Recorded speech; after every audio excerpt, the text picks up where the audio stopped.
Yes, please, Victoria. Thank you.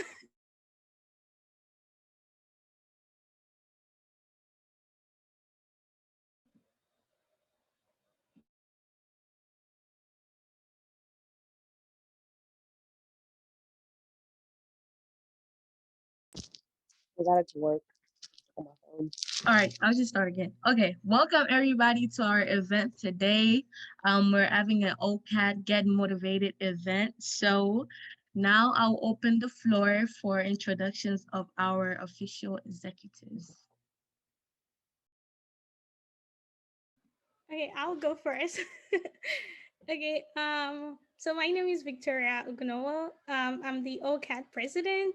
I really appreciate you all for coming, especially our speakers for taking out of your time to help enlighten PGCC students and share inspirational words and also share your knowledge to all of us. So thank you so much. Okay, I'm going next.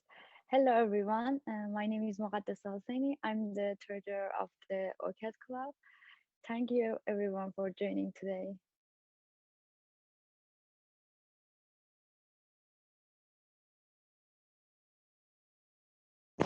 Hello, my name is Lourdes, and I am the organizing team leader.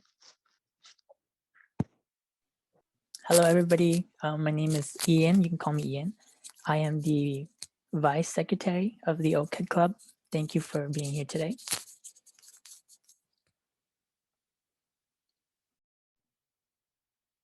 Hello everybody, thank you for being here today. I am the marketing officer for OCAD Club. Thank you for joining in.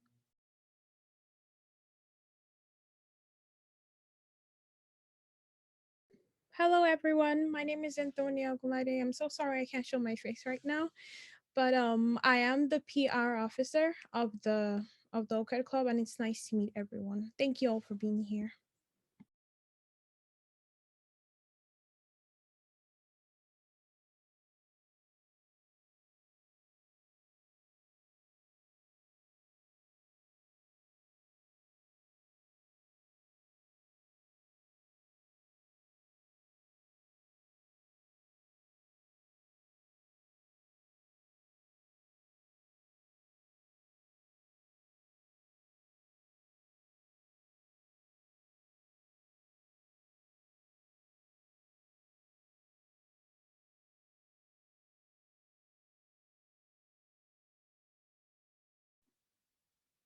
Okay, then we should get started.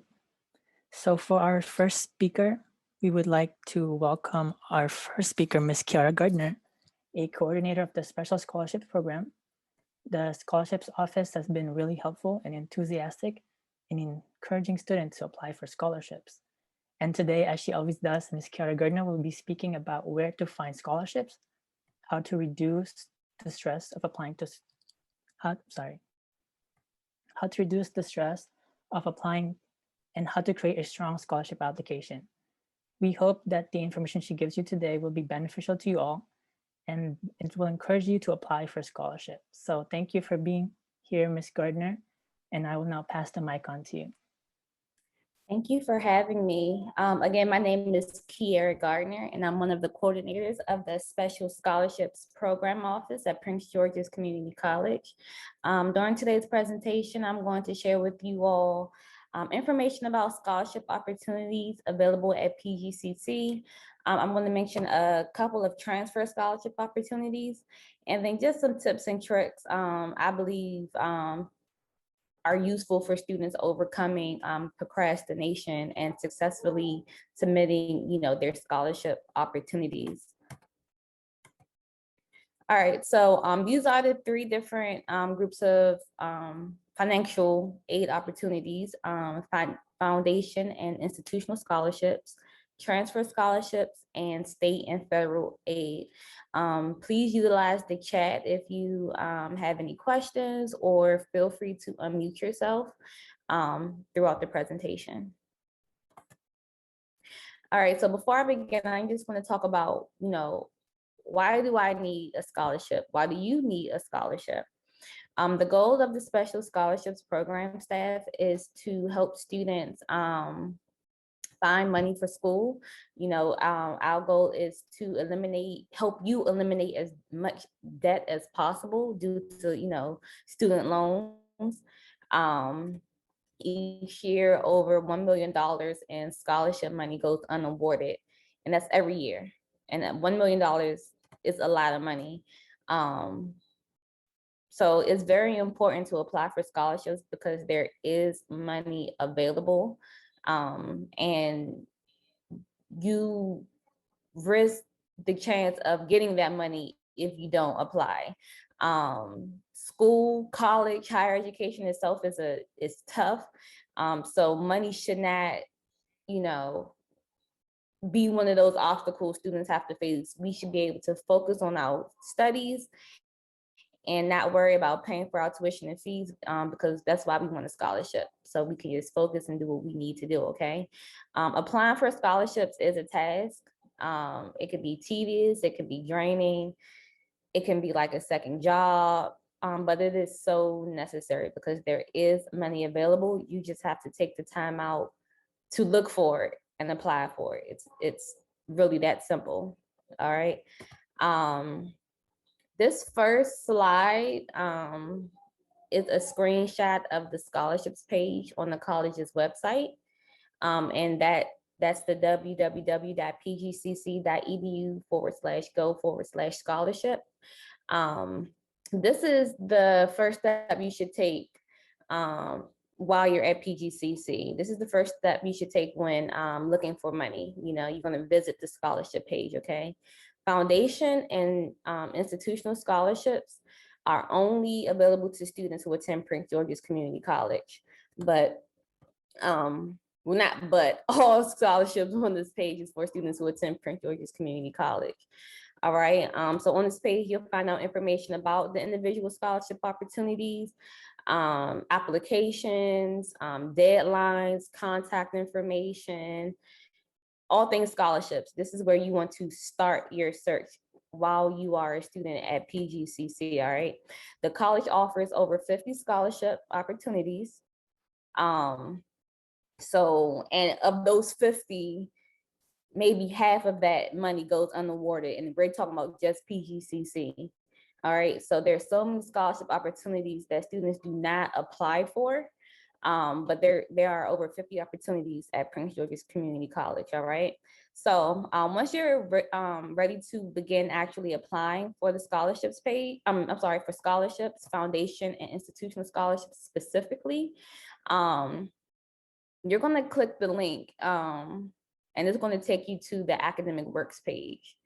All right, so one of the great things about academic works is that students only need to submit one general application.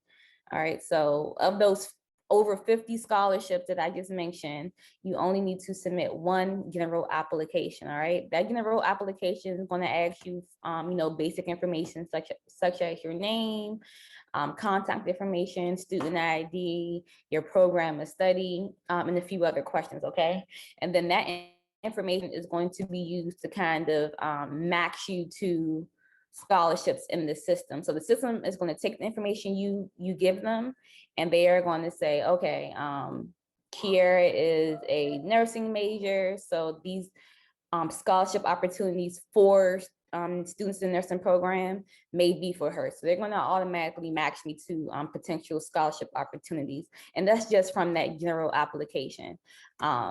And that's one of the great things about academic works, all right? Now, there is some additional information that you may be required to submit, such as your transcripts or letters of recommendation, or even essays. So some scholarships, the general application may be all that it asks for, but some may ask you for, again, like that transcript of recommendations. It's not for all of them, but some of them will ask for additional information. So when you go to the scholarships page, and you go to the academic works page, it's important to read, go through all the scholarship opportunities listed, and just read about, again, like who the scholarship is for, do you meet the requirements, and what documentation is needed in addition to the general application, if any, all right? And again, that's just the scholarship opportunities available at PGCC. All right. Next, I'm just going to briefly go over transfer scholarships. There are many transfer scholarships available, but I would like to highlight these two in particular because they are specifically for students attending a community college in the state of Maryland. So this first scholarship, the University System of Maryland. So this is a highly competitive group of scholarships. It's 3 scholarships, and they offer full tuition. So full tuition, so that's housing, books, tuition and fees, and money for like food, just full tuition.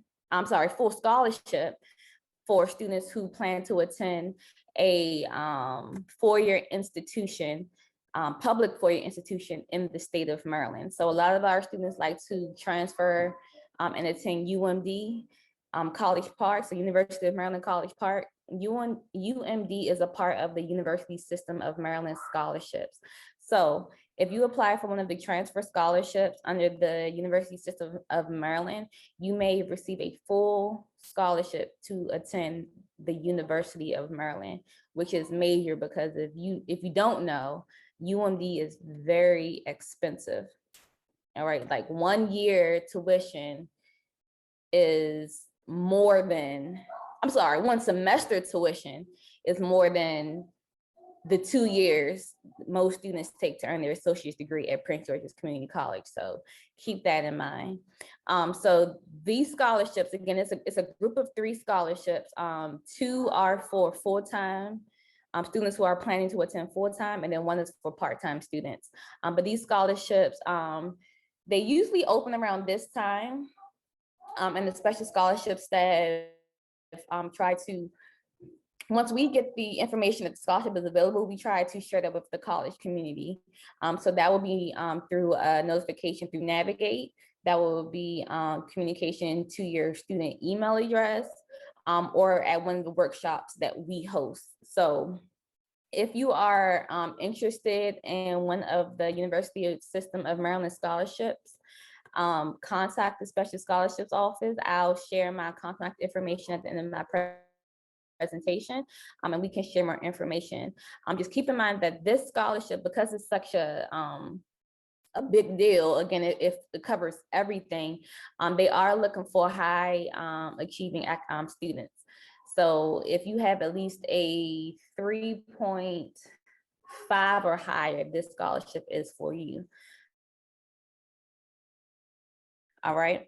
Now, the next scholarship on the screen is the 2+2 transfer scholarship. So just for being a student at a community college in Maryland, so just for attending PGCC, you may be eligible to receive a 2+2 transfer scholarship if you are planning to attend a 4-year state institution. So this scholarship is students are awarded $1,000 per semester, depending on your program of study.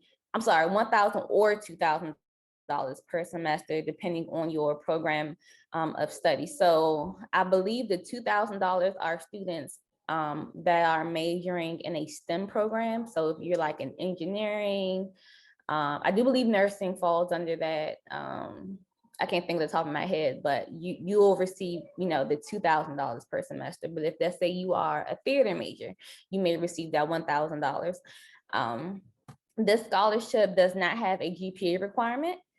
So this is definitely something to keep in mind. So if this is your last semester at PGCC and you're planning to transfer, for the fall semester, or if you won't graduate until next year, keep this scholarship in mind. So again, just for attending Prince George's Community College, you may be eligible for the 2+2 transfer scholarship. All right. And then also there's probably, more than likely the institution you are planning to transfer to, they have their own transfer scholarships. All right. So again, this is just popular ones for students who attend community college in the state of Maryland. But there are many. So I do know for a fact, Bowie State University has a scholarship just for students who are transferring with their associate's degree. I believe that scholarship is up to $4,000.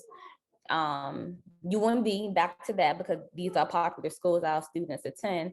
They also have a separate from the University System of Maryland scholarships. UMB also has a scholarship that awards students $2,500 per semester. So again, the money is out there. You just have to, do your research, ask your questions, be proactive, plan ahead. So if you're in your final semester, now is the time to start looking for the scholarship opportunities. Or if you're planning to graduate next year, still look for scholarship opportunities right now, just so you can have it in the back of your mind of what's available. All right. So I encourage you to, again, attend workshops and events hosted by the Special Scholarships Program, and also to visit the four-year institution you're planning to attend to check out what opportunities they have available also. I do see the chat going off a little bit, so I'm going to pause there just to see if there's any questions I need to address. For the UMB scholarship, does your major matter? So I'm assuming you mean UMD, because that was the University System of Maryland scholarship program. Your major does not matter. Your GPA matters, but not your major. So you can go to study history, you can go to study math, biology, anything. The major does not matter. All right. This says, how high should your GPA be? So again, GPA, I'm sorry. There is 3 separate scholarships in the USM program. The highest scholarship I know is 3.8. Then there's one that's 3.5. I want to say there's one that's it's 3.5, 3.8, and 4.0, I believe. So there's 3 different scholarships. One is a 3.5, 3.8, and 4.0. But I'm going to give you some information at the end of my presentation, because we go a little bit more into detail about that at one of our workshops.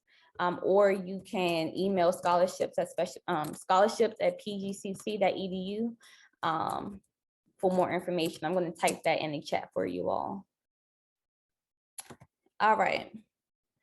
So the next slide, this is just general information about the FAFSA and MISFA. So in addition to applying for scholarships, you also should submit your free application for federal student aid, also known as FAFSA, or if you're not eligible to submit your FAFSA, you should submit your Maryland State Financial Aid application, also known as the MISFA. So really, this should be the first thing students should do when looking for financial assistance prior to looking for scholarships. Because just for filling out your FAFSA or MISFA, you'll be automatically considered for grants. And grants, similar to scholarship, is free money you don't have to repay. All right. Some students are a little hesitant to apply for the FAFSA or the MISFA because they think they are applying to receive a loan. That is not the case. You can be offered a loan based on your financial situation, but you are not obligated to accept any loans you don't want to accept. But students,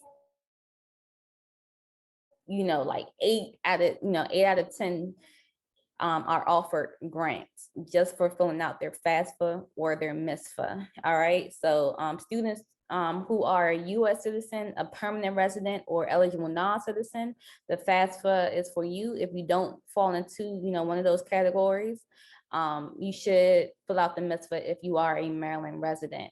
And I also put the website information on there so you can go visit for additional information. The applications for the 2021-2022 academic year, the priority deadline was October 1st, but you can still apply. So if you haven't done your FAFSA or MISFA for next academic year, there's still time to apply. So do that today if you have not already. All right. And some students, in addition to grants and loans, the state of Maryland also has the Maryland Community College Promise Scholarship. So this scholarship actually does not have an actual application. Students are considered for this scholarship if they submitted their FAFSA or MISFA. So again, if you haven't done so already, please submit either application, whichever one you are eligible to submit, so that you can be considered for grants, some scholarships, and if you needed loans as well. All right. And for more information on how to submit your FAFSA or MISFA, you should contact the financial aid office. I'll put their email in the chat for you all, so you can have that that information on how to submit those applications. Okay. Now my last slide. So I mentioned earlier, there's money available, right? And then, I commented on how, how much or overwhelming looking for scholarships and applying can be. All right. So we all know finding and applying for scholarships can be a very tedious task. And a lot of students avoid doing it. When I was a student, I avoided doing it. I will log in like, oh, $5,000, let me apply for this. And then I go and look at the requirements. I got to write an essay. Oh, I need a letter of recommendation. Oh, okay, never mind. I'm okay. And then I was one of the students that took out loans, which I regret. And it's crazy because I work in the scholarship office now. So, and I'm telling the students, don't be me. All right. But it's a lot. And then, you look at the requirements and you're like, hey, I'm gonna do this, and then I'll do it tomorrow, I'll do it the day after that. Don't procrastinate. All right. Procrastination is not the way to go, when you're trying to get money for school. It's also not the way to go if you want to submit a strong scholarship application. So the first tip for students is to plan accordingly. Again, if you are graduating this semester or next spring, plan ahead. All right. So you want to thoroughly read about the scholarship you're interested in. So you want to identify the deadlines and required documentation. All right. So if it requires, again, like the letter of a recommendation, you want to reach out to your instructor or community member or staff member and discuss them completing their letter of recommendation, because in addition to you having a deadline, they may need time. You should have into consideration that they may be busy or writing 20 different letters of recommendation. All right. Late or incomplete applications most times won't even be considered. So you've identified that deadline, so you want to make sure you submit your application by that deadline. The sooner the better, actually, because let's just say you submit your application and you're missing an item. The person who's reviewing the application can reach out to you and say, hey, thank you for submitting your application, but you forgot to include a copy of your transcript. So whatever it is that you're missing. So you don't want to submit it at the deadline. So if it's due today, April, what's this, the 5th? April 5th, you don't want to wait until 11:59 p.m. to submit your application. You want to submit it as soon as possible. I'm actually receiving scholarship applications now, and students are missing, items. So instead of just accepting the application for what it is, because it's not how let them know, like, hey, you're missing some items, like, please resubmit, because I want them to give them the chance and the opportunity to receive the scholarship they are applying for. So the earlier the better. Again, like, plan accordingly. So if you have to find some documentation, you want to give yourself time to collect the items you need and submit it neatly. All right. Scholarship application season typically begins when we return from winter break. So we're in application season right now. All right. So now it's time to start looking for scholarship opportunities for next academic year. All right, and then utilize your resources. There are some applications that require additional information, such as essays. The college has a writing center where you can receive assistance on any writing assignment. The writing center, along with other tutoring services, are still available virtually by appointment. A scholarship essay is a writing assignment, so you can get help writing your essay, all right? Your English professor is also a resource, so consider asking them for help, help with reviewing your essay or making revisions, just helping you. But again, this is a part of you planning accordingly. If you need to coordinate a time with the writing center or your instructor, you want to give yourself enough time to, get on their calendar to meet them during their office hours so that you all can talk about your essay prior to you submitting it. So you want to have enough time to make revisions if needed, all right, before you submit it. Next, I recommend you checking your student email. So if you aren't in the habit of doing that regularly, that's what you should be doing, because again,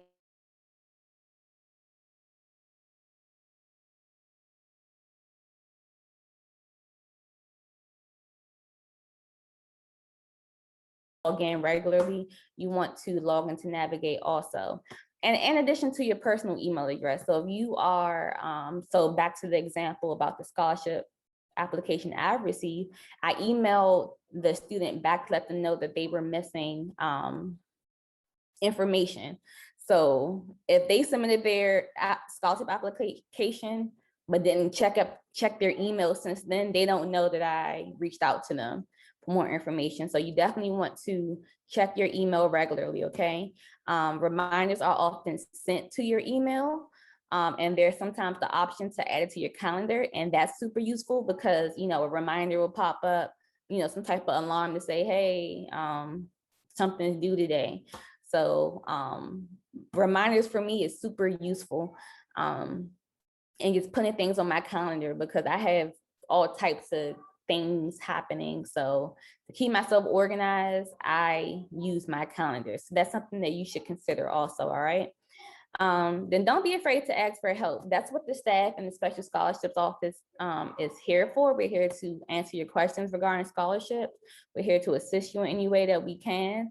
So that's connecting you to resources about your essays, or following up on the donor for the scholarship. Like, that's what we're here for. So shoot us an email. I put that in the chat. You can schedule an appointment with us via Navigate. We're there also. Just get in touch with us. We hold events regularly. So check the college's calendar for events. We put most events on the calendar. So just drop into one of our events to learn information about scholarships, all right? And finally, just apply, all right? Some of these scholarships go unawarded because students just don't apply, all right? Just get it over with and submit your application. Again, you want to submit your best work, all right? So you want to do your best writing. You want to write neatly. You want to have your letters and recommendation. Like, just apply. The worst someone can say is, no, we gave the scholarship to someone else. But that doesn't change anything for you. You just keep trying. The more you apply, the more likely you will receive money, all right? Money for college is so important, and you should make it a priority because repaying money is not fun. You don't want to be still paying for college 30 years from now, all right? So just know that different applications require different things. So just utilize any and all resources available to you, all right? And I know that was kind of quick, but like I mentioned, the Special Scholarships Program do host our own, events and workshops. And we actually have one this coming Friday, Dollars and Donuts. So that's an information session where I'll go more into detail about the scholarship opportunities that are available, both internal and external. I talk a little bit more about, submitting your strong scholarship application. So again, that's on Friday. I'll put the RSVP link in the chat. But yeah, that's a super helpful event, for students who are interested in scholarships at PGCC, or if you're planning to transfer. And again, feel free to email the Special Scholarships team at scholarships@pgcc.edu. I'm going to put the link in the chat. And if there's any questions, I guess type in the chat.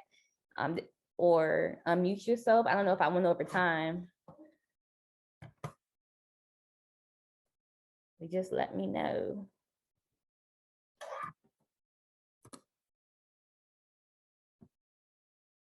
Hi, Qiara. I have a quick question. Yes. Okay.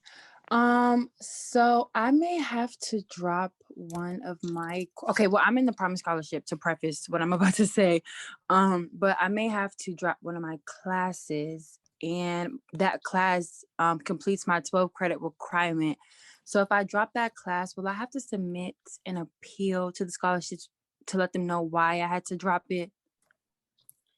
So the first thing you want to do is meet with your academic advisor, so that they can advise you on dropping the course, in terms of like how it meets up with your student planning.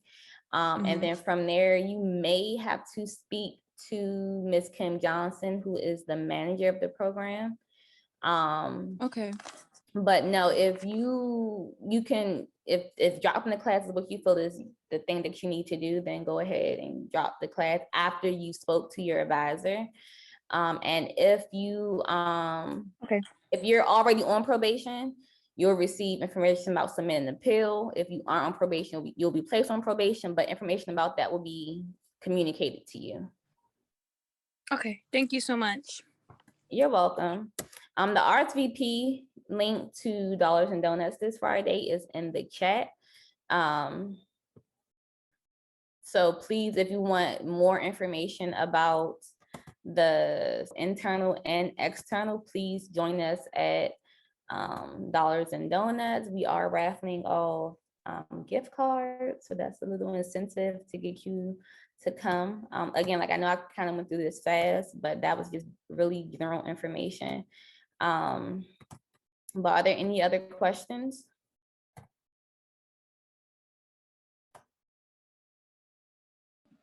Miss Qiara, it's 3:56 p.m. I'm sorry? It's 3:56. We would like to move to the next speaker. Okay. If anyone has any questions, please feel free to put them in the chat, and I hope Miss Qiara can give our answers in the chat. Thank you so much. Now we'll move to the next speaker. Our first student speaker, Mr. Ikechukwu Ekwunife. He was the Student Governors Association Senator for Academic Affairs and also a member of the Southern Management Leadership Program. He's currently attending UMD Collegeburg, and he'll be talking on his experience at a four-year university and how to make the most of these experiences. Thank you. Thank you so much, Victoria. Can you guys hear me okay? Yes, can you hear me? Okay, good. My name is Ikechukwu Ekwunife. I'm a senior at the University of Maryland, College Park. I am a current kinesiology major with a minor in technology entrepreneurship, and I'm on the pre-physical therapy track. And so my experience at University of Maryland, College Park has been, compared to going from a community college to a four-year institution, it's been, I would say, like an up and down slope. You know, number one major thing, the class size is a lot different. You know, community college, you have classes with like, what, 25 to 30 people, but then moving to a big four-year institution, especially a big campus like Maryland, it's like, you know, depending on your major and depending on your classes, but general education classes like English, math, chemistry, physics, organic chemistry, those classes are like, if not 100 to 200 students. I remember like my first day like on campus, I walked into my organic chemistry class at 8 a.m. Couldn't even find a seat. So that was traumatizing. I literally had to stand up the entire lecture until I had to sit on the floor and copy my notes. Don't do that. And also like the workload as well. These professors, especially the TAs, they don't joke around, again, depending on your major. But me being, you know, a science student, I had to take, you know, anatomy, organic chemistry, physics, and all these classes, and there were a lot of assignments, but, you know, it's all about time management, excuse me, and prioritization, you know, because one thing about me and one thing in general that you don't want to do at a four-year is procrastinate, like the previous speaker said, and also like time management is a big thing, especially when it comes to, you know, doing your assignments, and especially at a four-year institution, because you have a lot of assignments and projects and things piling up and piling on and piling on, and then you reach like to the end of the road like, oh well, dang, like I didn't even do this assignment yet, and start cranking it out. And you know, rushed work is no good work at all, you know. And also a big thing about a four-year institution, networking. I made it a priority because I knew when I transferred, I didn't really know anybody like that, except my friends from this other management leadership program. So try to join as many, not as many, but a good amount of clubs, organizations, or go to events that you can mix up with other students, see different people, mix up a little bit, exchange numbers. That's the main part, because for me, your network is your net worth. And the people you hang around with, like-minded people, like-minded individuals, you guys will be able to progress further. And granted, Maryland is daunting, not even just Maryland alone, any four-year institution, because, it's university. I know that you have to, surround yourself with good people that can help you study, link you up with good people here and there for study groups or whatever the case may be. And in regards to also in four-year institutions, make good relationships with your professors. I know that's granted even at a community college, especially when you're, like when scholarships or anything that requires recommendations. One thing that I normally do, even when I did at community college, once I register for a class and I get, the syllabus and everything, before like 2 days before the class starts, I email the professor saying, hey, my name is this. I registered for your class, this so-and-so section at this so-and-so time. And then when class comes around, the first day of class, I walk up, introduce myself. Hi, my name is Ike. I emailed you a few days ago. Just wanted to introduce myself. And then go to office hours as you normally would and let them see your faces, as well as the TAs, which are called teaching assistants, that are there to help you as well. But overall, college it's a good experience. It's not easy. Even community college is not easy, but if you put in the work time and you avoid distractions as best as you can, anything is possible, honestly speaking. And yeah, if you guys have any questions about Maryland in general, I'd be more than happy to answer, or for institutions in general. Like, I'd be more than happy to follow along.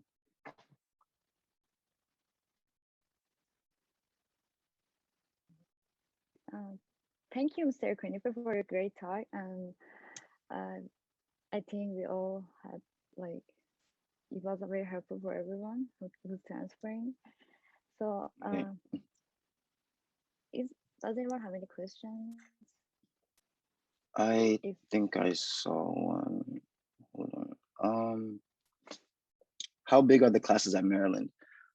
Again, depends on your major, and most of the big classes are like general education classes, like English, math, chemistry, biology, organic chemistry, those like big general education classes. But once you get to like your major, like let's say I'm a kinesiology major. For one of my classes, I take motor development.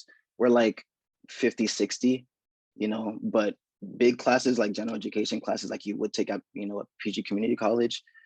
So of course, like, English, that would be like at least 100 plus students, yeah. Let me keep going.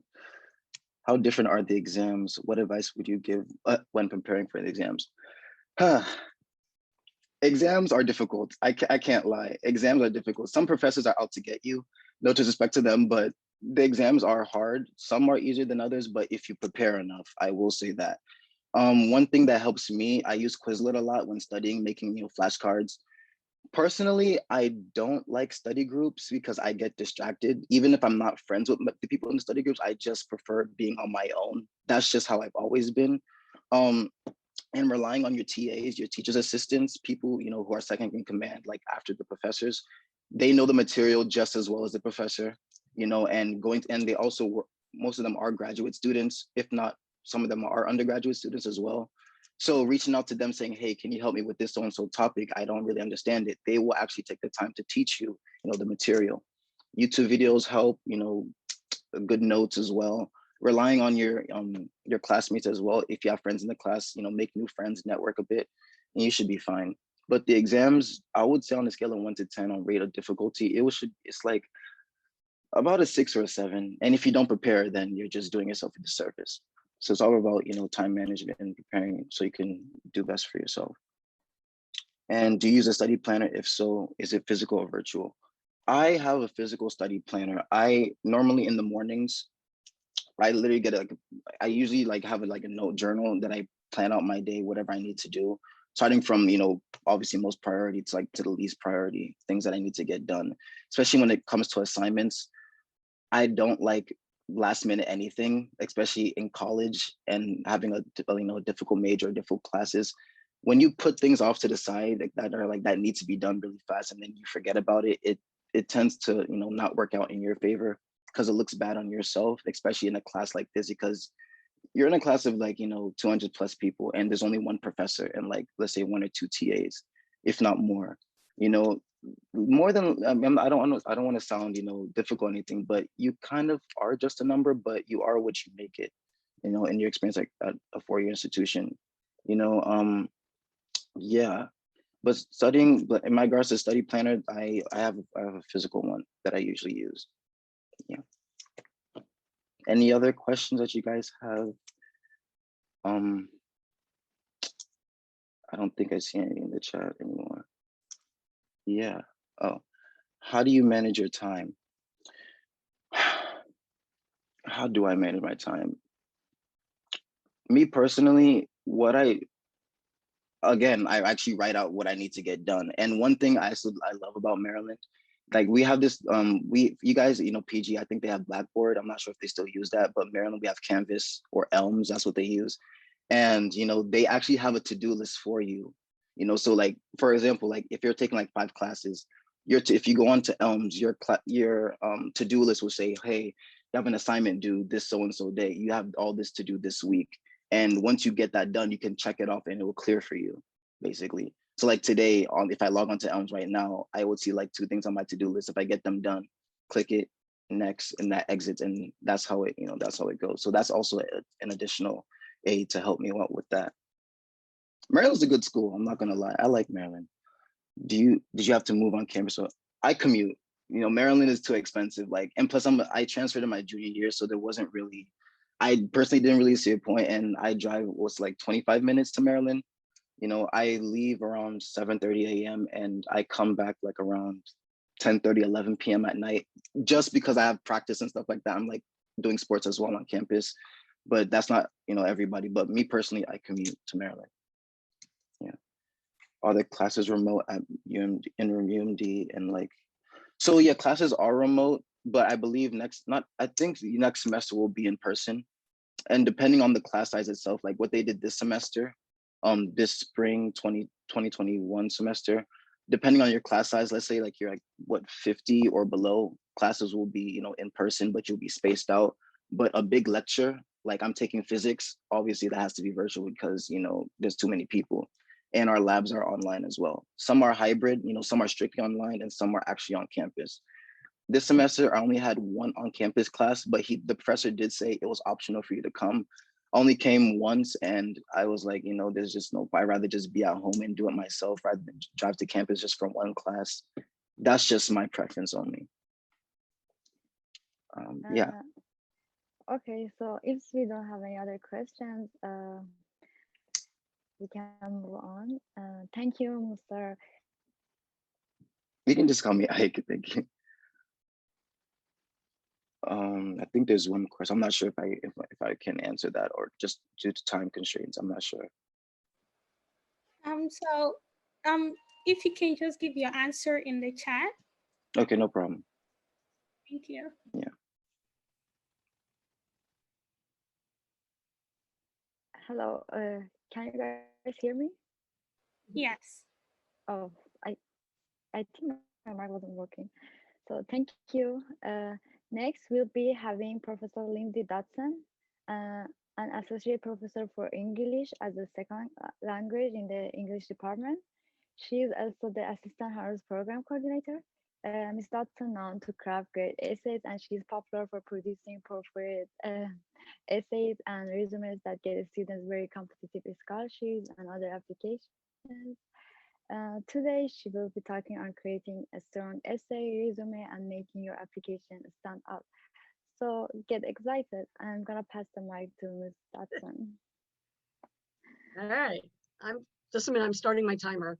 I really am doing that for 18 minutes. All right, I'm going to try and share my screen this time and hope that it works. All right.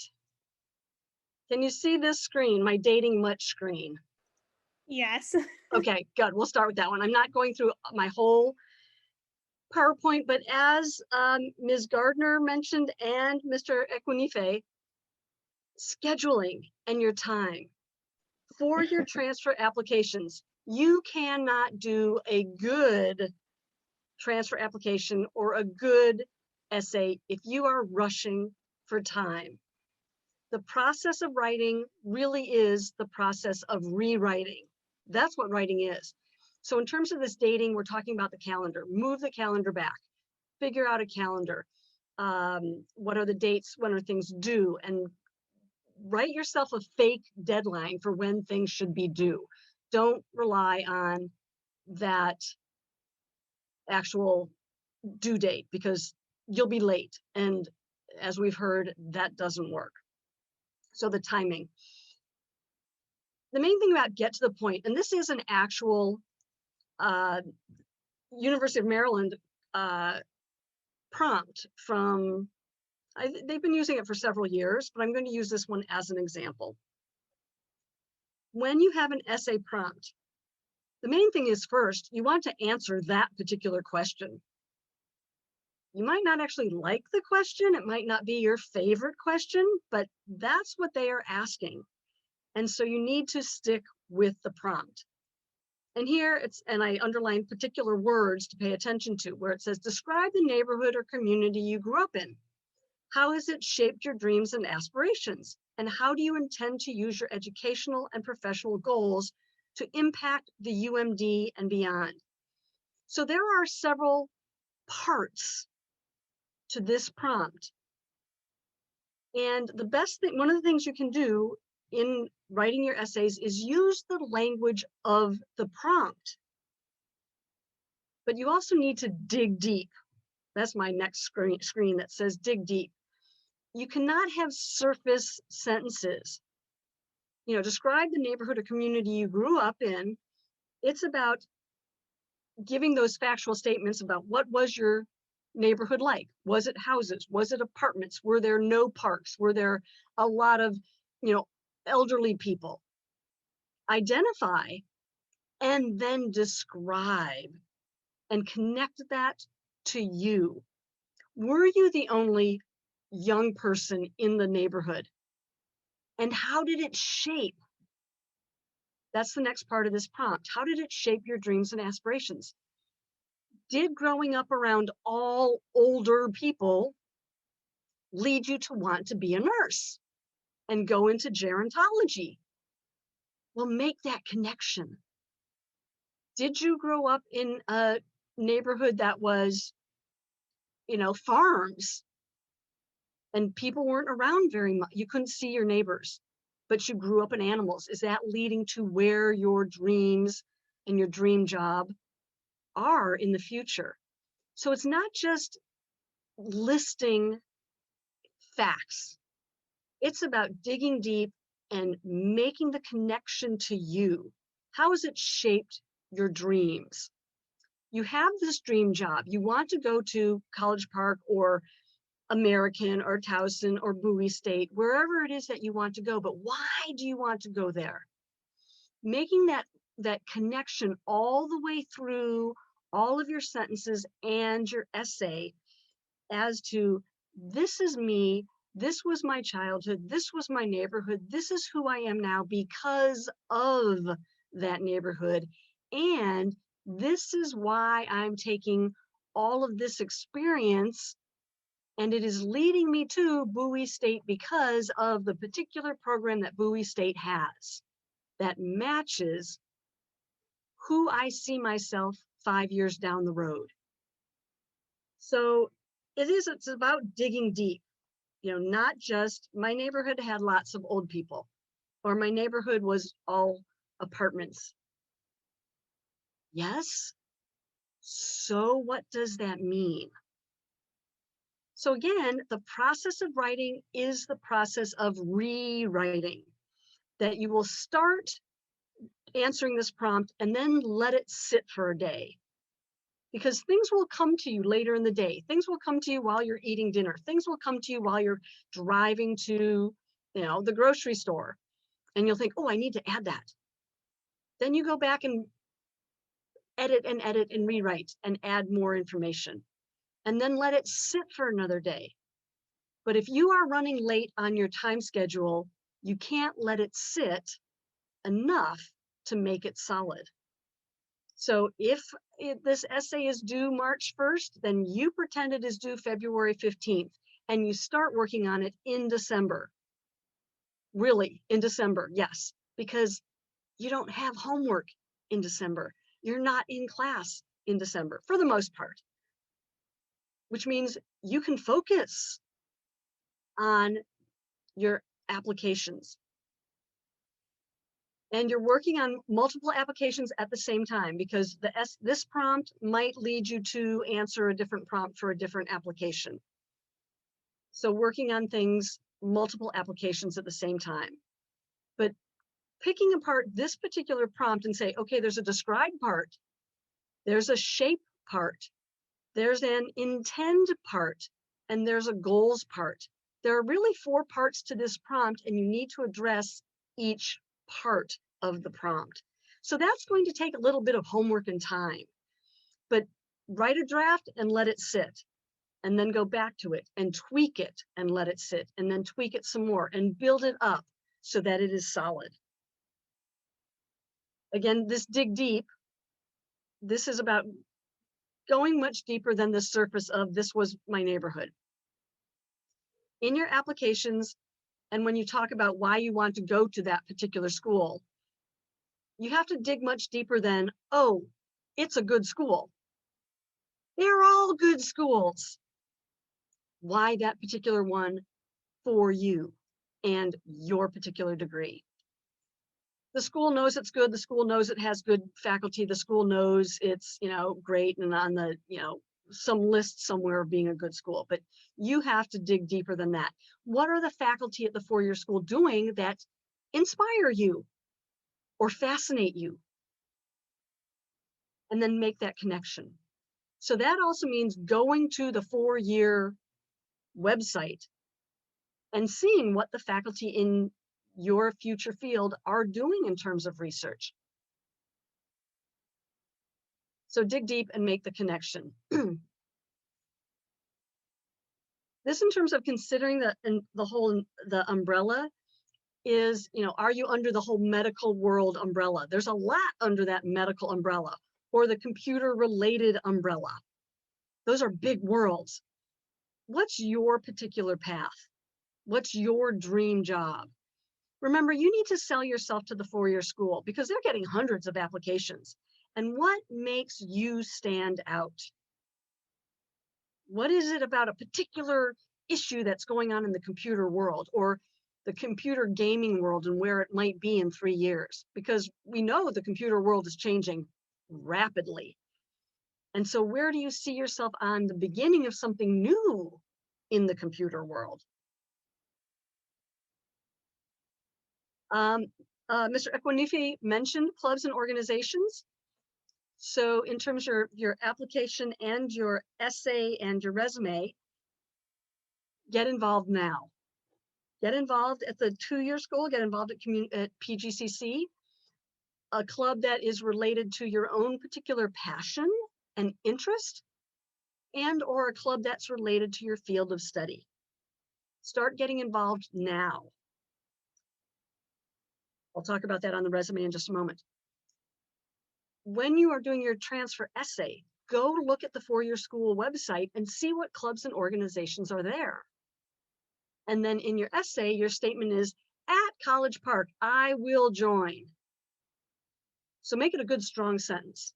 I will join, and then name the club and tell why.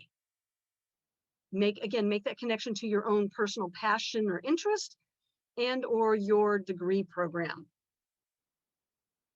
All right, the letters of recommendation, Ms. McIntosh is going to talk about those later, so I'm going to skip that and go to my last screen that says spell check.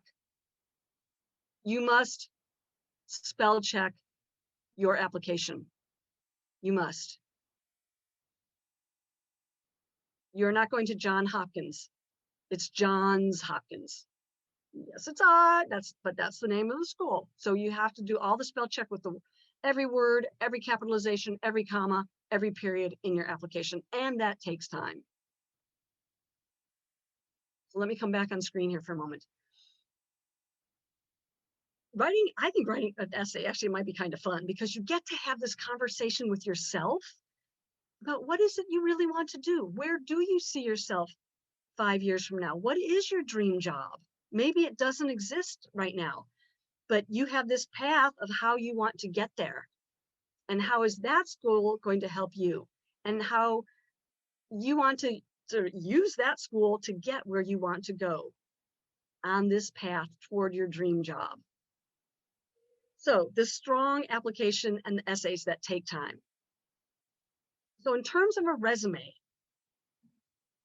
your resume gives additional information, right? The main thing, your education, not your GPA. They can find that on your transcript, but your education. And we're talking college level education. High school is kind of gone. Your leadership and service section of your resume, that's you stepping forward. You giving of yourself, giving of your time. The four-year schools do want to see this well-rounded person, not just your GPA. Cool, you've got a good GPA, but what else are you doing with your time? What are you doing for the community? What are you doing for others? And they want to see that. They want the well-rounded person. So volunteering on or off campus. And I know volunteering right now in the COVID world is a little bit difficult, but there are things and organizations that have online volunteering. So start stepping forward. Even if it's only 2 hours a week, even if it's only 2 hours a month.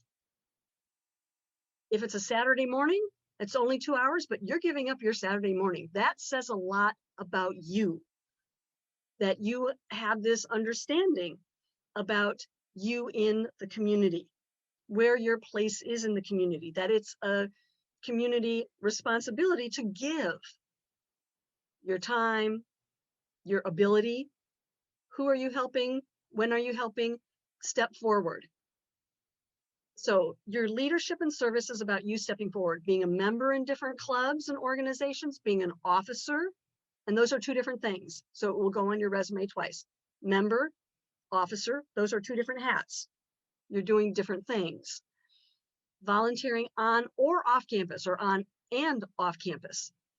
So personally volunteering on your own that's not school related, that still counts because it's still you stepping forward and giving of yourself and your time. Okay, so that's leadership and service, and that you can use to make your connection to the clubs and organizations at the four-year school. Honors and awards is another section that I have on the resume that I work with. That is attention and or money coming to you. And as Ms. Gardner mentioned, apply for scholarships. If you don't apply, the answer is no.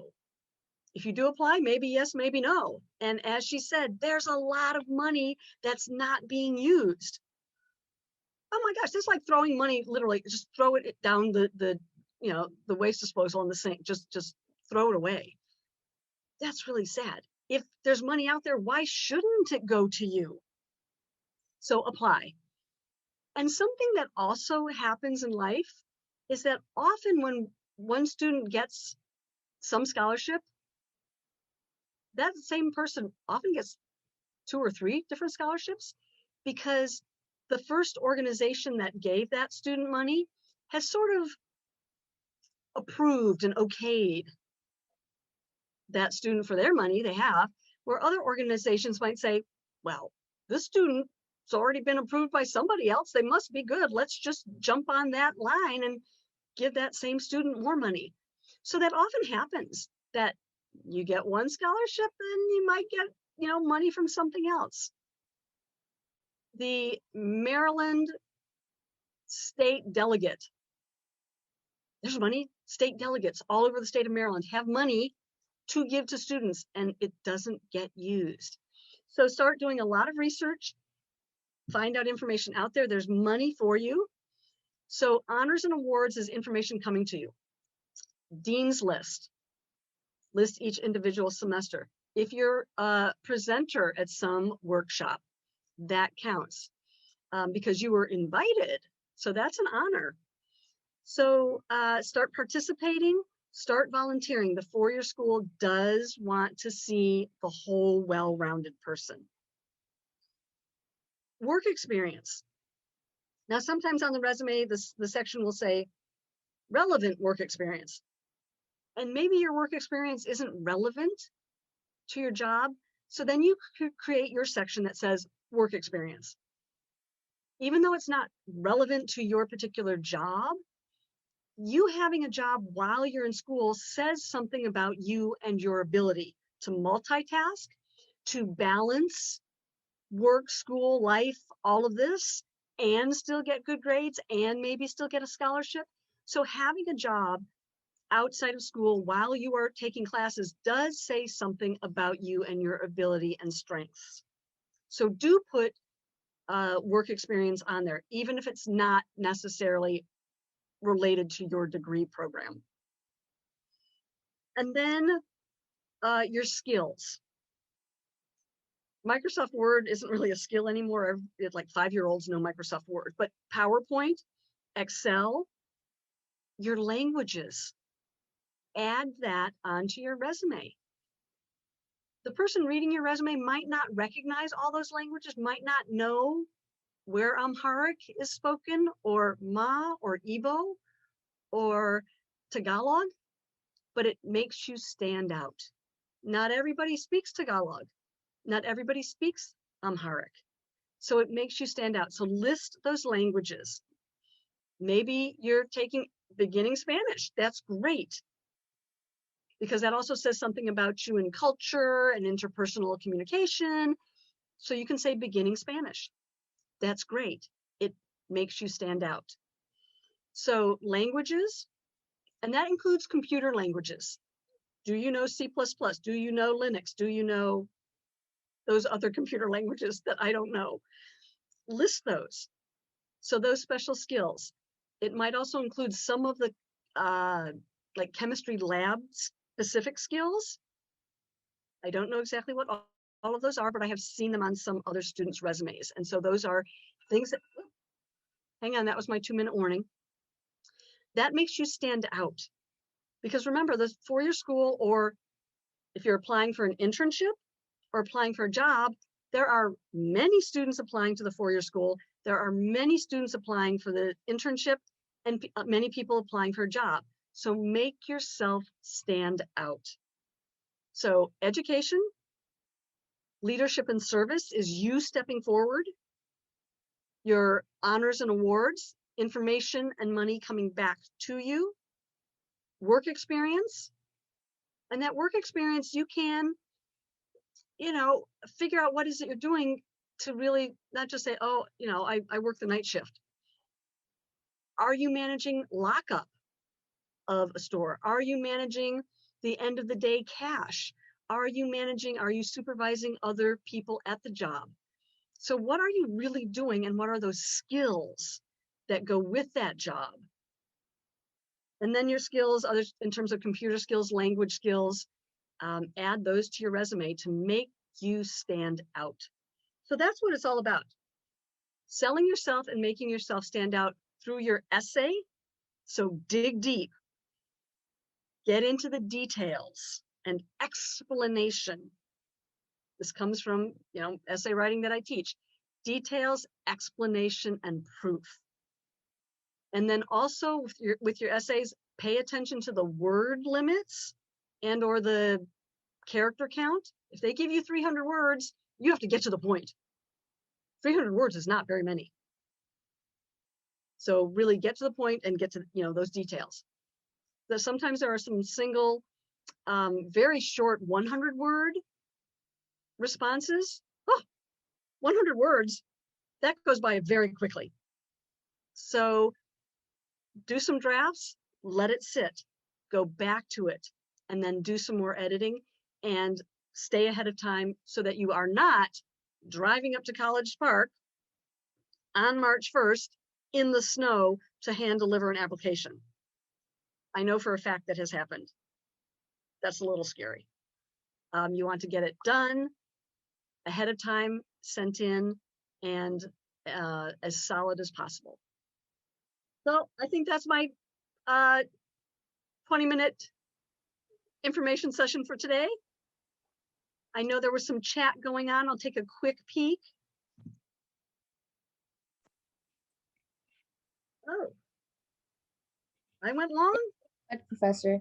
I went long. I wasn't supposed to do that. I apologize. It's okay. Ms. McIntosh has been putting information in for me. That's wonderful. All right. Thank you again for taking time to speak with us. For those who have questions, may you please drop down in the chat or a direct message to Ms. Dodson. Our next student speaker will be Mr. Nelson Serrano, and he'll be going over balancing one lifestyles in and out of college and making everyday decisions to be meaningful and impactful. So I'm handing the mic over to Mr. Serrano. Hello, everyone, and thank you for inviting me to this event today. Can you guys see me well, or do you want me to readjust myself? We can see you. You can see me? Okay, sounds good. Yeah, so my name is Nelson Serrano, and I am a PGCC 2020 graduate, and I currently attend the University of Miami, majoring in biochemistry and nutrition and minoring in public health. So the two topics that Victoria, like I told Victoria that I want to talk about today was balancing, in and out of school. And that's one of the hardest things that we struggle in as, a team or just as a college student itself. And, I tend to put a lot, and even Professor Dodson can speak on this, with her and our personal conversations. It's very important to have enough on your plate where you can do an amazing job versus having so much on your plate and you do a mediocre job. And, that spoke to me ever since I graduated from PGCC. And ever since then, I had to know, okay, what is going to be the best for me to get to my end goal? What's going to be the most important tools that are going to get me there? So making the personal decision, I decided to, once I got to the University of Miami, I wanted to get immediately into research. I felt research was really important in my pathway to becoming a doctor. I want to get my degree in, I want to get a medical degree versus osteopathic medicine. So I want an MD behind my name. So most of our career revolves around research itself. And currently I do research on the blood-brain barrier because I find it to be so fascinating, but I also know that this is a very big subject. So I also knew that I can only take on this in a part-time role. So I ventured to the medical school every so often to complete part of a peer-reviewed article and assist in experiments with graduate students. But, at the end of the day, it's about your GPA. So you may want to have parts of going to do extracurriculars and doing research, but the GPA, those numbers count more than what we think. Of course, the quality of the applicant is great, but the truth is kind of sad that we also are judged based on numbers. So, at the end of the day, I felt like my studies are so important that I will make sure I will get all my studying out the way, communicate with my lab team that I need to go and study for a test before I go to the lab and help them with experiments. And they understand how important that was because they're graduate students. So they lived on that undergrad level. So they know that, getting to the next step requires you to have those grades. So that's my biggest point about balancing life in and out of school. And also you want to have the time to take time for yourself. And what helps me not overload during my studies is that I do something called the Pomodoro technique, or if you guys ever heard of it, where you study for 25 minutes and then you take a 5-minute break and you pretty much are altering, or you're switching between studying and taking a break and doing something what you want to do. That's been very effective with me being able to study for a long duration of time, but also me being able to, let me take the 5 minutes to go to the bathroom, get a sip of water, and be able to just take my mind off of what I was studying, which really helps out because like I said, you're able to study for a long period of time. So if you guys have any questions about the Pomodoro technique, I'm more than willing to help you. It's you know, it helps you avoid blowout, especially that we're all approaching final exams. It can be very intimidating, you know, just having to sit there and wanting to get a great score in your final, and you're in fear that you don't know all the material and you feel like you're going to be burned out. So I definitely recommend that. And then the final part that I want to talk about today, was making every decision to be meaningful and impactful. So once as you notice, like once you got to PGCC or any institution that you go to, you want to find your niche. You want to find your role, and how are you going to expound on that role, and how is that going to play a connection with your own life. So at PGCC, I'll speak on my experiences at PGCC, that I decided to enroll in the honors program. I felt like, okay, I want these next, these 4-year institutions to see that I'm challenging myself, that I can excel in a rigorous, setting, with rigorous academic curricula, and be able to also do other things. So thankfully, the honors program also had an accompanying club, which is the Honor Society, or PTK, and I'm sure it's advertised everywhere. But it was honestly a great decision, and I do not regret it to this day, because it allowed me to work with people who also have this similar dreams and ambition that I also had. And I found that to be very important, because sometimes you surround yourself with the wrong people, and not necessarily the wrong people, but the ones who don't motivate you to pursue and complete similar goals that you're headed towards. And that was very important for me, because I know that this was the right decision, and it's going to allow me to share my goals with others and impact others as well. And pursuing the leadership role really helped me to extend myself out to the institution, and really display what I truly care about, which is helping others through volunteer service, academics support, like with tutoring. I was able to tutor actually a few disabled children, children with disabilities, learning disabilities, towards the end of my time at PGCC. And it was just very rewarding. Victoria, I know it's past my time, so I don't know if you want me to keep going, or how much time do I have? Miss McIntosh, I hope you don't mind, because this time was cut off, and so we just thought you could talk for a few more minutes. Is that okay, Miss McIntosh? Hey, Miss McIntosh, by the way, so good to see you. That's fine. Yes, that's Nelson. So good to see you too. I wrote that in the chat.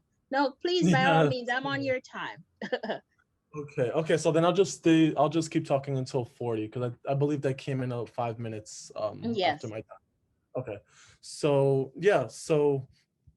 and then let me talk a little bit about my experiences at the University of Miami, or as you guys know, the U.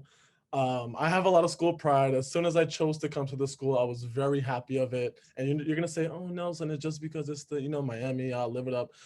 This school is, as you know, work hard, play hard. It is a lot of academic. It's very challenging in itself, but the shift from a 2-year to 4-year is such a big shift that many of us aren't aware of. So it's important that myself telling you right now that you really want to buckle down once you make the decision to go to a 4-year, because then it really gets serious. And then you're like, okay, I have 2 years left. Now I have to figure out what my next step is while adjusting to a 4-year university. So it's important to ground yourself well, find your niche, and know what you want to do and how every move is going to be impactful. So on top of doing research, I work for the Department of Pediatrics at the Miller School of Medicine. I work with social workers to make sure that children are meeting their developmental milestones from birth to 3 years old. I aspire to be in the pediatric field, so I'm going to work with pediatrics as much as I can and express that in my medical school application. Like, hey, I did this, and it's such a small move, but it means so much in your applications and saying who you are when it comes to medical school interviews, applications. It's so much easier to tell your story versus trying to figure out, oh, how am I going to reach this word count? You're going to go over the word count because there's so much you've done and so much that is applicable towards this application that you don't know how to truncate it, how to bring it into a more condensed, concise version of your story. And, you know, that's why we have assistants such as Professor Dodson. And there's also people here who can help you hone your essay to be what it is when you transfer to the next university. And that's very important to use all the resources around you. You may get tired of people saying, okay, I know I got to do this, I know I got to do that, but they're trying to assist you. You know, not many people do what they do, you know, because they have to. It's because they want to and they genuinely care. And you'll as a human, you'll be able to distinguish between those two. So just be able to find the resources and make every decision impactful. I don't mean to sound repetitive, but it's so true, you know. So thank you again for having me. Hello, can you guys hear me? Hi, sorry, I apologize for being a little late there. Hi, my name is Fatima and I'm the Vice President of the OCAD. So happy to be here with you all today. And I would like to thank Nelson for sharing with us his experiences. And now, last but not least, I would like to welcome Ms. McIntosh, the Program Director of the Student Engagement and Leadership. She's also the Program Manager of the Pathways Student Leadership Program, known to produce great student leaders, and the advisor of the Student Government Association, known as the SGA. And she's a great mentor, and I would say her hidden talent is creating strong applications and being a wonderful mentor. Today, she will be talking about asking for recommendation letters. So Ms. McIntosh, please go ahead. Thank you very much. Okay. All right.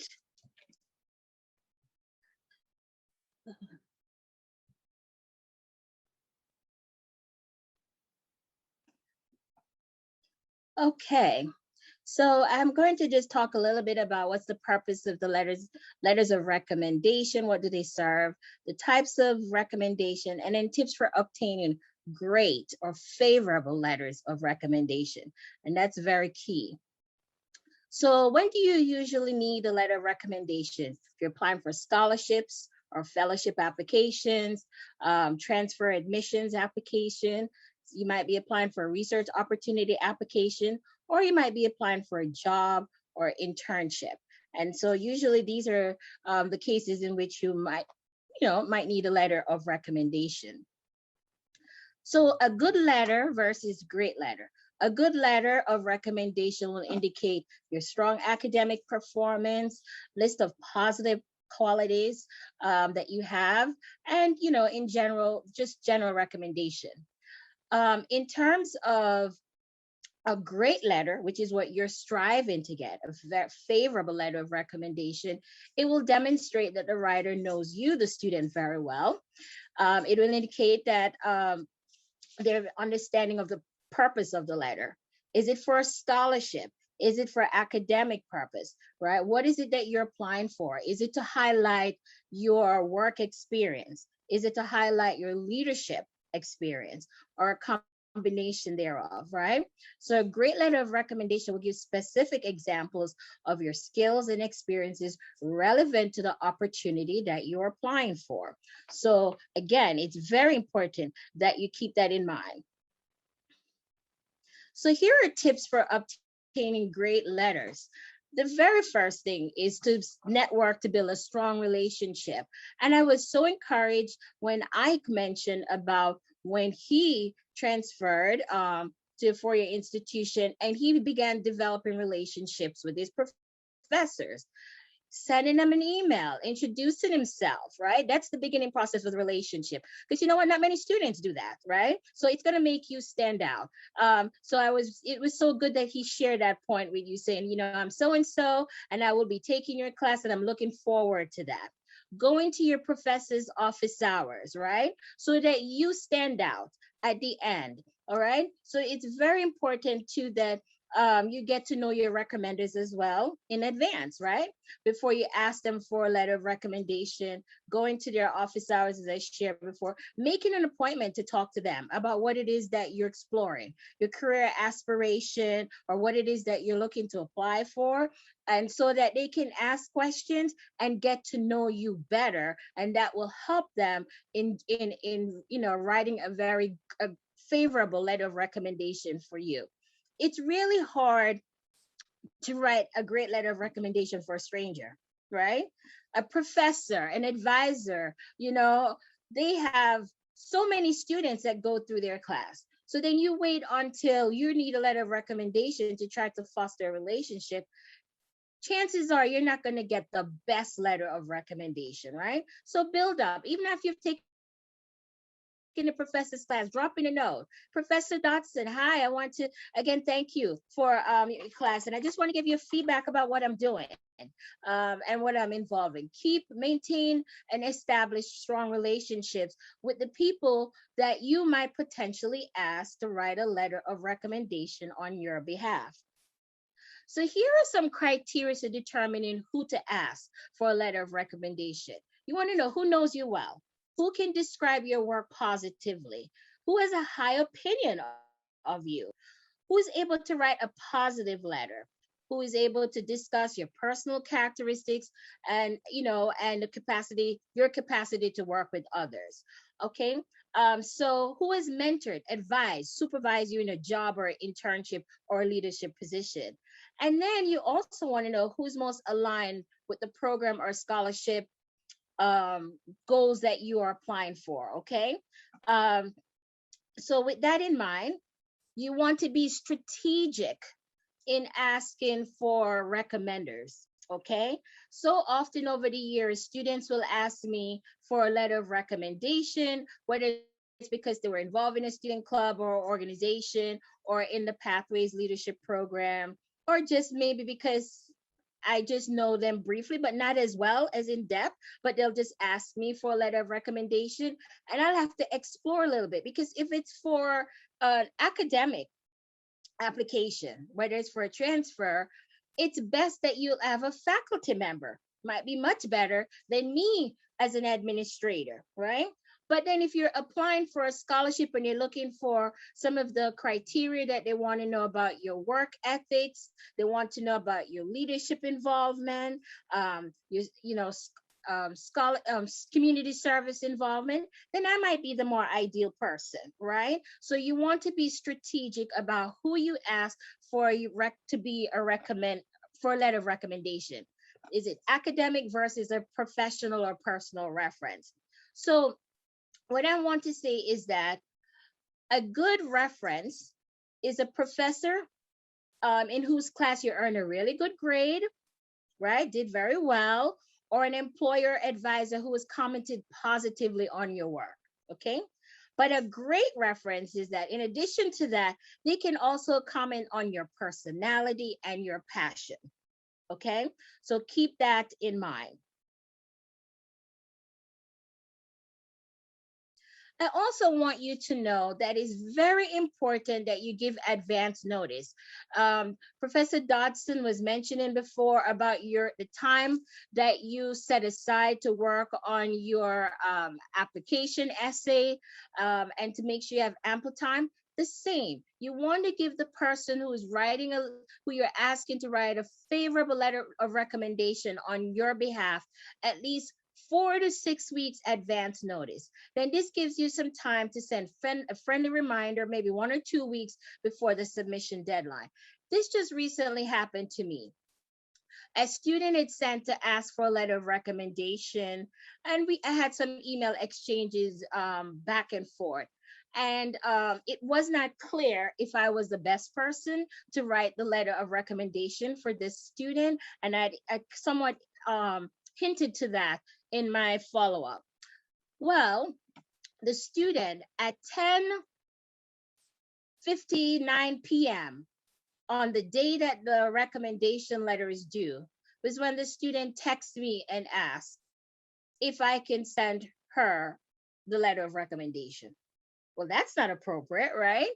So you want to make sure you give the recommender enough time to write the letter of recommendation, and then enough time where you can send a little friendly reminder before the submission deadline, okay? So please keep that in mind. So here is an example of an email I received back in 2021 from a student. Just take a few minutes to look at this email.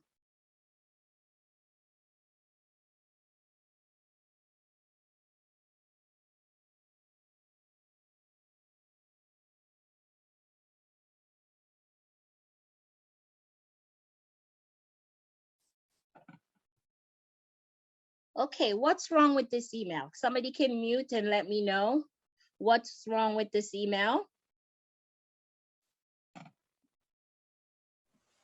It's last minute, and she already assumes that you long knew her from the SBA. Okay, very good. Anything else?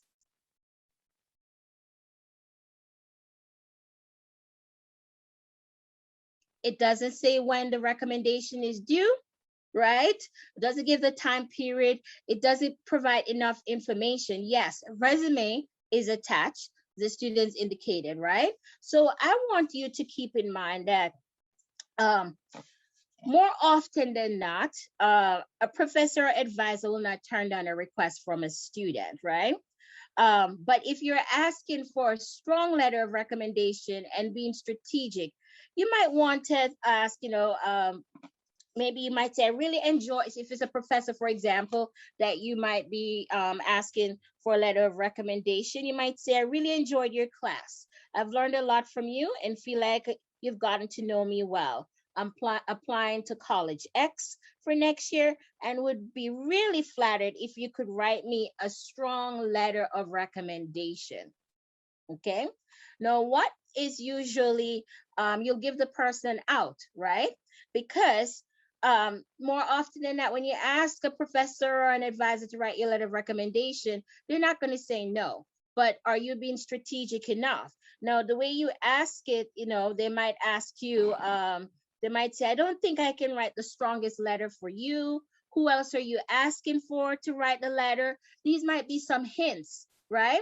That person might not be the best person to write you the strongest letter of recommendation. So you give that person out if they can't write your favorite letter of recommendation. When you just straight up ask, are you able to write me a strong letter of recommendation? If you say, can you write me a letter of recommendation? Yes.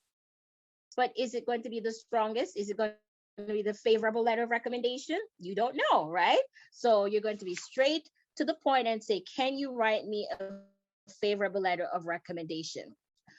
So again, when you are making a letter of recommendation request, you want to include a description of the program, the job or the scholarship that you're applying for. What is it?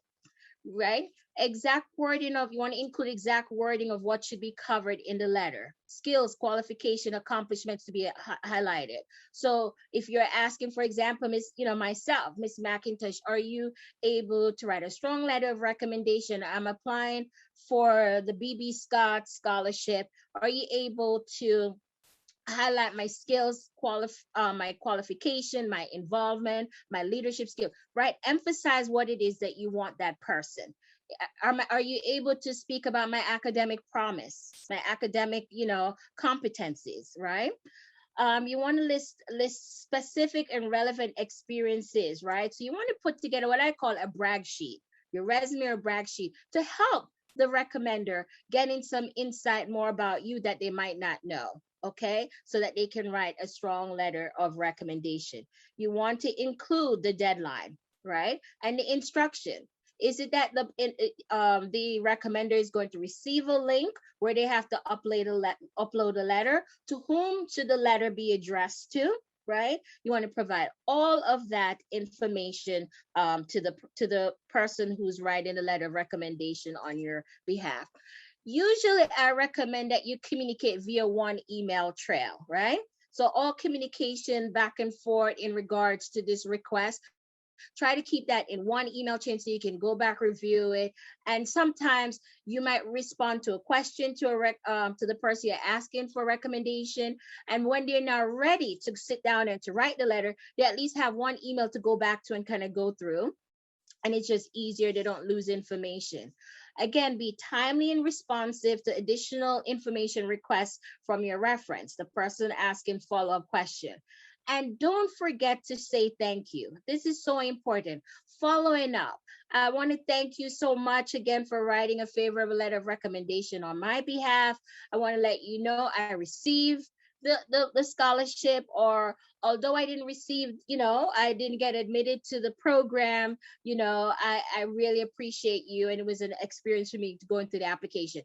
Let the person know the outcome if possible, right? So I think that's good, just to show thanks and to follow up. So I'll stop there. Are there any questions?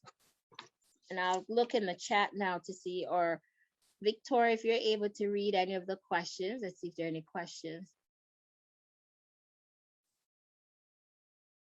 I don't see any question, but I do Okay. have a question, Ms. McIntosh. First of all, thank you so much for this wonderful presentation. It was very informative. So what if you ask a professor for a recommendation letter, but the professor doesn't respond for a really long time? Do you need to email back the professor and probably let him know that you've applied? Or well, what I'll say, and Dr. Dodson, if you can also add too. I will say, well, I wouldn't say you wait a long time, right? I gave you the example of the student who asked me and going back and forth, and then there was an assumption that I was going to proceed with the letter of recommendation, and it wasn't clear. I posed some questions to the students, which might indicate that I might not have been the strongest person. So I would say if you're doing it in a timely manner, as I've said, right? Not waiting a week or two before you need the letter of recommendation. This gives you enough time to follow up. It might be maybe if you haven't heard after a week, because with professors, they get a lot of emails. Sometimes it might get lost in the shuttle. So you might re-forward that original email. Right. And you might give the person out. I'm not sure if it's an oversight, if you saw this or not. I do know this is a very, very busy time. And I just wanted to get back with you to find out if you're able to write a favorable letter of recommendation. He or she should be courteous enough to respond, but we know sometimes things happen. If he or she doesn't respond, I will say to move on. So that says you should, start working on a list of people, right, in your network who you might want to reach out to for letter of recommendation. So you don't just have this one go-to person, right? Okay, thank you so much. You're welcome. All right. I would agree with you on that information, Ms. McIntosh. I think sometimes students can sometimes feel uncomfortable or nervous about writing a professor or someone else in authority and say, you haven't done the letter for me. And again, it's about word choice and how do you phrase that information in terms of keeping it on your shoulders, saying, I know that that you're busy right now. I apologize for, that this might seem fast paced, and I know it is fast paced, and I'm just checking in to see whether you're still on board for writing the letter. So I understand students can be a little nervous about doing that, but if you word it correctly in an email, a professor might just say, oh, I forgot. It got lost in my email. No problem. I'll get it done in the next 4 days. I concur. Are there any other questions?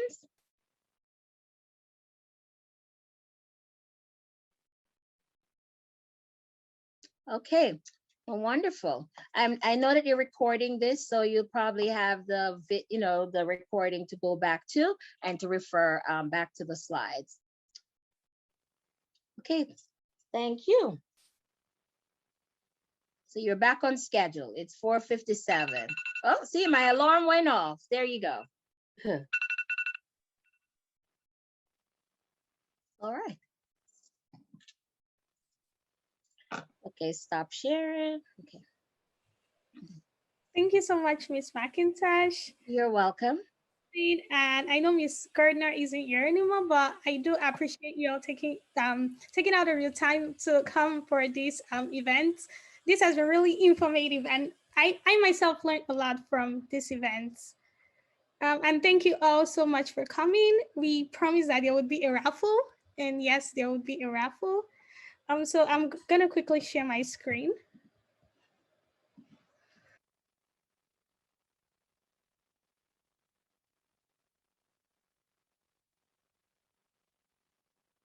Okay, yes, I am currently recording, and I'm going to share when the recording is over. I'm going to share the recording link to everyone who attended the event.